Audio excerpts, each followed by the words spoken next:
स्थानीय लोगों ने बताया कि यह मंदिर उसी नागा साधु की स्मृति में बनाया गया है। वे सभी मंदिर में जाकर साधु के चरणों प्रयागराज का महाकुंभ, जो हर 12 साल में एक बार मनाया जाता है, केवल एक धार्मिक पर्व नहीं है, यह एक ऐसी घटना है जो जीवन के कठिन रास्तों से गुजरने के बाद एक नई शुरुआत की संभावना को भी दर्शाता है। संगम के पवित्र पानी में डुबकी लगाकर लोग अपने पापों से मुक्ति पाते हैं, लेकिन यह डुबकी केवल शारीरिक पापों से मुक्ति नहीं देती, बल्कि कई बार यह हमें हमारे भीतर के गहरे बोझ को भी हल्का करने का अवसर प्रदान करती है। सत्येंद्र चौहान, एक बड़े व्यवसायी, इस बार महाकुंभ में अपने जीवन की कुछ पुरानी यादों को दफनाने की कोशिश में आए थे। उनका मन नहीं था, लेकिन कुछ था जो उन्हें खींचकर यहाँ ले आया। महाकुंभ के लिए उनका दृष्टिकोण धार्मिकता से ज्यादा एक भूल चुकी जिंदगी से जुड़ी यादों का था। रास्ते में उनकी गाड़ी संगम की ओर जाती हुई ट्रैफिक जाम में फंस गई। गाड़ियों की लंबी कतार, हॉर्न की आवाज और बीच बीच में कुछ आवाजें जो हो हल्ले की तरह लग रही थी, माहौल में तनाव का संकेत दे रही थी। अचानक उनकी नजर सड़क किनारे खड़ी एक महिला पर पड़ी जो फटे पुराने कपड़ों में अपनी जगह बना रही थी। सत्येंद्र की नजर ने उसे पहचान लिया। यह तो रूबी है, उन्होंने बुदबुदा।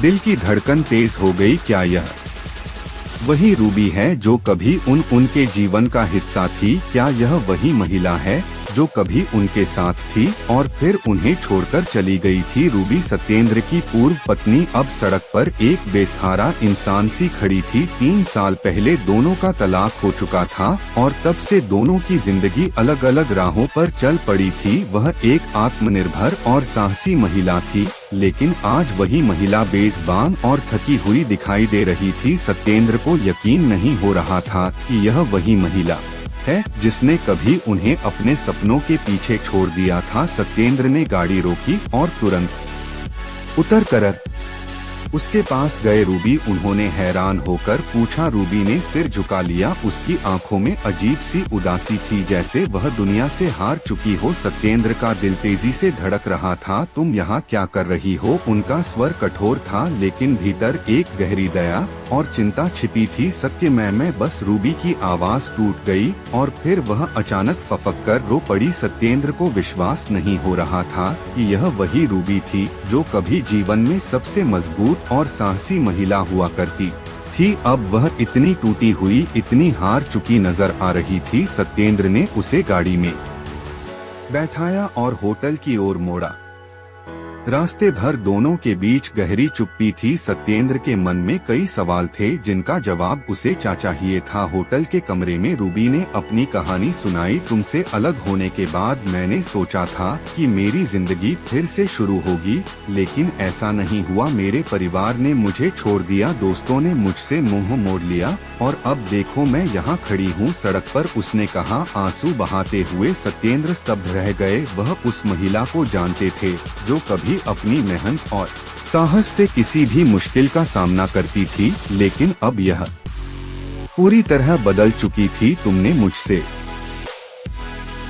मदद क्यों नहीं मांगी? उनका स्वर हल्का सा नरम था, लेकिन भीतर एक अजीब सा तनाव था। मुझे लगा तुम मुझसे नफरत करते हो, रूबी ने धीमी आवाज में कहा। तलाक के बाद मैंने तुम्हें खो दिया था और तुम्हें मेरे लिए अब कोई फिक्र नहीं रही। सत्येंद्र ने गहरी सांस ली, फिर उसकी तरफ देखे बिना कहा जो हुआ उसे हम बदल नहीं सकते, लेकिन तुम अब अकेली नहीं हो, मैं तुम्हारे साथ हूँ। महाकुंभ में जब लाखों लोग गंगा में डुबकी लगा रहे थे, सत्येंद्र और रूबी संगम पर पहुँचे। सत्येंद्र ने रूबी से कहा, यह डुबकी सिर्फ पापों से मुक्ति नहीं देती, बल्कि यह बीते कल के बोझ से भी छुटकारा दिलाती है। रूबी ने पानी में कदम रखा और ठंडा पानी उसकी आत्मा को छूने लगा। जैसे ही उसने डुबकी लगाई, उसे ऐसा महसूस हुआ कि उसके भीतर की सारी कड़वाहट, दर्द और पछतावा बहकर चला गया। सत्येंद्र ने उसे बाहर निकाला और कहा, अब हम दोनों की जिंदगी फिर से शुरू होगी, जैसे इस पानी में डुबकी लगाकर हम दोनों ने एक नई शुरुआत की है। रूबी ने आंसू भरी आंखों से उनकी तरफ देखा और धीरे से मुस्कुराई। यह मुस्कान सिर्फ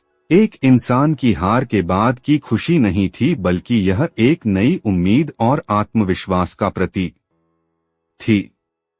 लेकिन कहानी यहीं खत्म नहीं होती। अगले दिन सत्येंद्र का सामना एक और कड़ी सच्चाई से हुआ। होटल के बाहर कुछ लोग उनके नाम से जुड़ी चर्चा कर रहे थे।